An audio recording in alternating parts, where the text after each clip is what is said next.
Hello, welcome to deserving India. My name is Saurabh Kumar. आज हम discuss करेंगे यूनाइटेड नेशन सिक्योरिटी काउंसिल में India का एक राइटफुल मेंबर होना।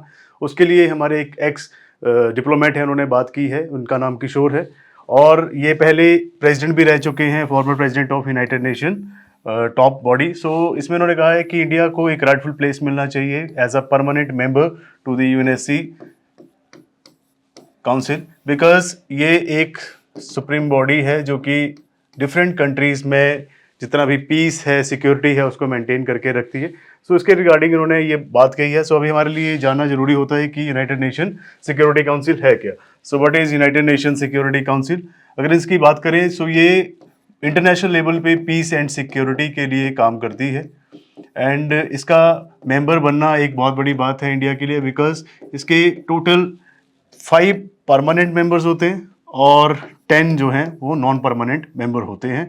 और इसका इलेक्शन कैसे होता है ये सब हम नेक्स्ट स्लाइड्स में देखेंगे। सो ये एक बहुत बड़ी बॉडी है, ऑर्गेनाइजेशन है यूनाइटेड नेशंस की, जिसमें ये एक one of the principal organisation है यूएनएससी, जो कि पीस एंड सिक्योरिटी को इसमें मेंटेन रखती है। रिस्पॉन्सिबिलिटी है इनकी maintenance of peace and security in international issues. So अगर हम बात करें सो इसे बनाया कैसे गया, तो यहाँ पे जो मेंबर स्टेट्स हैं यूएनएससी के, उनको यूनाइटेड नेशंस के जितने भी रूल रेगुलेशन है उनको कॉम्प्लाई करना होता है। ऑल्सो सिक्योरिटी काउंसिल जो है एक लीडर की तरह काम करती है जब भी कहीं पे वर्ल्ड में कोई पीस या उसके रिगार्डिंग कोई एग्रेशन की बात आती है। सो ऐसे मैटर्स में ये बहुत ज़्यादा लीडिंग बॉडी है। अगर हम बात करें सो कौन कौन इसमें काम करता है, क्या क्या इसके काम है, तो ये ज़्यादातर डिस्प्यूट सेटल करने का काम करती है। जितने भी कंट्रीज़ के बीच में इंटरनल, चाहे वो जियोपॉलिटिकल सिनेरियो के हिसाब से कोई भी इश्यूज होते हैं, तो उनको ये पीसफुली मेंटेन करता है। ऑल्सो ये रिकमेंड करता है अगर कोई भी डिसएडजस्टमेंट होती है कंट्रीज के बीच में, तो उन टर्म्स को भी सुधारने के लिए, टर्म्स एंड कंडीशंस को सुधारने के लिए ये कार्य करता है। सो यूएनएससी जो है एक बहुत बड़ी ऑर्गेनाइजेशन है यूएन के अंडर, जिसका काम पीस और जो भी एक्ट ऑफ एग्रेशन है उसको कम करने की बात करती है। ऑल्सो इन सम केसेस ऐसा पाया गया है कि सिक्योरिटी काउंसिल जो है कई बार जिन कंट्रीज में पीस नहीं होता या जहां पे कोई वॉर या एग्रेशन चल रहा होता है, तो वहां पे ये सैंक्शंस भी लगाते हैं। जैसे हम देखते हैं कि कई बार फ्री ट्रेड एग्रीमेंट जो है उनको बंद कर दिया जाता है। कई बार कुछ कंट्रीज के जो प्रोडक्ट्स होते हैं उनके ऊपर सैंक्शंस लगा दिए जाते हैं, बिकॉज वहां पे ये जो रेगुलेशंस है यूनाइटेड नेशन सिक्योरिटी काउंसिल के, उनको ये कॉम्प्लाई नहीं करते। दैट इज वाई ये उसमें काम करता है। तो इन्होंने कहा है कि यहाँ पे ये सैंक्शन लगाने का काम करता है। इसके पास अथॉरिटी है कि ये फोर्सफुली भी वहां पे सिक्योरिटी और पीस को मेंटेन करने के लिए फोर्स का भी इस्तेमाल कर सकता है। सो इसीलिए ये बहुत ज़्यादा इंपॉर्टेंट ऑर्गेनाइजेशन है। नेक्स्ट अब अगर हम बात करें पावर्स की, तो पावर्स इनके पास डिफरेंट टाइप की हैं। फॉर एग्जांपल ये पीस कीपिंग ऑपरेशंस बनाते हैं। इंडियन गवर्नमेंट की तरफ से भी यूनाइटेड नेशन पीस कीपर्स में कई बार इंडियन आर्मी के जवानों को, कई बार अदर जो आपकी ऑर्गेनाइजेशन है सीएपीएफ के जितने भी ऑर्गेनाइजेशन है, चाहे वो बीएसएफ है, सीआईएसएफ है, सीआरपीएफ है, उनके जवानों को और उनके ऑफिसर्स को भी यूनाइटेड नेशन पीस कीपिंग के लिए वहां पे भेजा जाता है।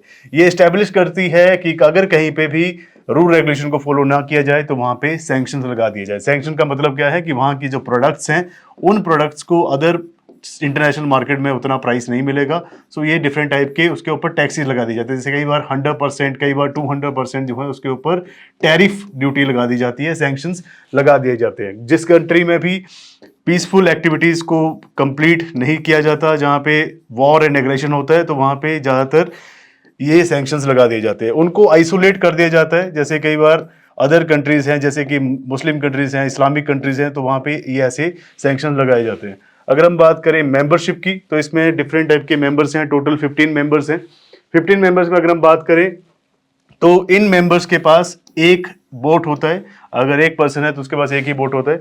अगर हम बात करें permanent and non permanent members की, तो यहाँ पे 5 परमानेंट मेंबर्स हैं, जैसे P5 कहा जाता है। P5 की अगर हम बात करें तो इसमें 5 जो देश हैं उनका नाम है UK, that is United kingdom, China, France, Russia and US. तो ये 5 इसके परमानेंट मेंबर्स हैं। ये जो P5 that is permanent members जो हैं, ये ज़्यादातर इनके पास प्रिविलेज है, इनके पास एक प्रिविलेज स्टेटस है क्योंकि दे आर परमानेंट। और इनका जो रूट है यूनाइटेड नेशन, जब भी यूनाइटेड नेशन की एस्टेब्लिशमेंट हुई थी, जब यूनाइटेड नेशंस को बनाया गया था, उसकी स्थापना की गई थी, उस समय से ही ये इसके पक्के मेंबर्स हैं और परमानेंट मेंबर्स हैं। वर्ल्ड वॉर 2 के बाद से यूनाइटेड नेशन जब बना तब से ये इसके परमानेंट मेंबर हैं। इनके पास जो है वीटो पावर है over the decisions of USC. So जितने भी यूएनएससी के जितने भी यहाँ पे डिसीजन लिए जाते हैं उनके ऊपर जो वीटो पावर है that is of these P5 member, जिसे हम 5 मेंबर्स कहते हैं परमानेंट मेंबर्स। अगर हम बात करें non permanent members that is 10 non permanent members. So ये जो नॉन परमानेंट मेंबर्स हैं इनमें लगभग हर साल 193 मेंबर नेशंस हैं, जो कि United nation general assembly, United nation general assembly के टोटल 193 मेंबर्स हैं। और इसी जनरल असेंबली से जो है नॉन परमानेंट मेंबर्स को चुना जाता है फॉर 2 ईयर्स। तो दो साल के लिए जो है इनको चुना जाता है। 193 मेंबर कंट्रीज जो कि यूनाइटेड नेशन जनरल असेंबली का पार्ट है, उसमें से total 5 permanent non permanent members को चुना जाता है, जो कि 2 साल के लिए यूनाइटेड नेशन जनरल असेंबली का मेंबर बनते हैं। जो नॉन परमानेंट मेंबर्स हैं ये इनको जो सिलेक्शन किया जाता है ये इक्विटेबल रिप्रेजेंटेशन किया जाता है डिफरेंट ज्योग्राफिक रीजन्स के हिसाब से। फॉर एग्जांपल अफ्रीका से, एशिया से, अलग अलग कंट्रीज जो है उसमें से 5 मेंबर को चुना जाता है। जैसे कि इसमें लिखा है कि with 5 member coming from Asia और अफ्रीका, जिसमें से अफ्रीका और एशिया से कुछ लोगों को चुना जाएगा, कुछ लोगों को ईस्टर्न यूरोप से चुना जाएगा, और जो 2 मेंबर्स हैं उनको लैटिन अमेरिका से चुना जाएगा। लैटिन अमेरिका की हम बात करें तो लैटिन अमेरिका में नॉर्थ अमेरिका का मैक्सिको आता है, इसमें सेंट्रल अमेरिकन कंट्रीज आती हैं, ग्वाटेमाला।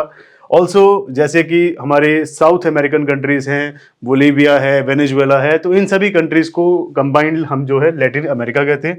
2 मेंबर इसमें वेस्टर्न यूरोप से आते हैं और कुछ एक अदर एरिया से आते हैं। जो ये 5 मेंबर चुने जाते हैं 193 मेंबर जो कि यूनाइटेड नेशन जनरल असेंबली के पार्ट हैं, उसमें से कुछ एक ज्योग्राफिक रीजन्स को यहाँ पे ज़्यादा प्रेफरेंस मिलती है, जिसमें से हमने देखा अफ्रीका है, एशिया है और ईस्टर्न यूरोप है।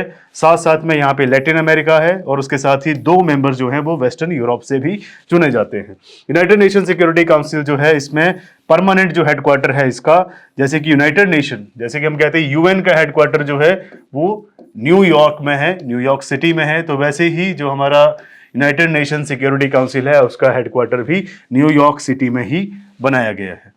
नेक्स्ट हम अगर बात करें कि यूनाइटेड नेशन जनरल असेंबली क्या है, यूनाइटेड नेशन जनरल असेंबली जो है इसमें 193 मेंबर नेशंस है, जिसमें से 5 मेंबर्स को जो है नॉन परमानेंट मेंबर चुना जाता है। जैसे कि हमने लास्ट स्लाइड में देखा, तो ये नॉन परमानेंट मेंबर जो हैं इसी 193 कंट्रीज में से चुने जाते हैं और ये डिफरेंट ज्योग्राफिक रीजन से लिए जाते हैं, चाहे वो एशिया हो, अफ्रीका हो, या फिर लैटिन अमेरिका हो, वेस्टर्न यूरोप हो, या फिर ईस्टर्न यूरोप या उसके साथ के क्षेत्र हो। अगर हम बात करें यूनाइटेड नेशन जनरल असेंबली को कब स्थापित किया गया, तो इसकी जो स्थापना है या जो इसका एस्टेब्लिशमेंट है वो 1945 में जब यूनाइटेड नेशंस को स्थापित किया गया, उसके साथ साथ ही इसे भी स्थापित किया गया था under the charter of United Nations. And इसका हेडक्वार्टर हमने लास्ट स्लाइड में भी देखा कि न्यूयॉर्क सिटी में है। It is one of the 6 principal organ of United Nation. जैसे यूनाइटेड नेशन के मेन 5 प्रिंसिपल ऑर्गन्स हैं, उसमें से एक यूनाइटेड नेशन सिक्योरिटी काउंसिल भी है। ऑल्सो ये एक काम क्या करता है, the main aim is to make organ for the organisation. Also it provides unique forum for multilateral discussion. बहुपक्षीय जो देश हैं या फिर बहुत ज़्यादा जो देशों के बीच में संवाद होना है उसका ये कार्य करता है। ये फुल स्पेक्ट्रम बनाता है इंटरनेशनल इश्यूज के ऊपर, और इसमें चार्टर जो है यूनाइटेड नेशंस का इसे ये कवर करता है। बाकी अगर हम बात करें मेंबर कितने हैं, तो ऑलरेडी हमने इसमें डिस्कशन किया है कि में टोटल 193 मेंबर्स हैं यूनाइटेड नेशंस के। 193 यूनाइटेड नेशन जनरल असेंबली के जो 10 मेंबर्स हैं, सॉरी 193 मेंबर्स है, इसमें सभी के पास एक इक्वल वोट होता है, इक्वल इनका मत होता है। सो ये था हमारा पूरा का पूरा topic regarding United Nation Security council और उसके members, permanent, non permanent members. Also हमारा एक राइटफुल एक एरिया होना चाहिए, हमारी सीट होनी चाहिए यूनाइटेड नेशन सिक्योरिटी काउंसिल में। यह मुद्दा कई बार उठाया जाता है और ये हमारे लिए इम्पोर्टेंट भी है। इंडिया अभी इकोनॉमिकली भी बहुत ज़्यादा ग्रो कर रहा है, उसके साथ साथ में हमें सिक्योरिटी में भी, पीस में भी एक बार से भागीदारी करनी चाहिए, और इसीलिए कई बार ये मुद्दा उठाया जाता है कि यूनाइटेड नेशन सिक्योरिटी काउंसिल में भारत का एक राइटफुल सीट बनता है। सो ऐसी ही और इन्फॉर्मेटिव वीडियोज़ के लिए आप हमारे साथ बने रहें। Thank you so much for watching this.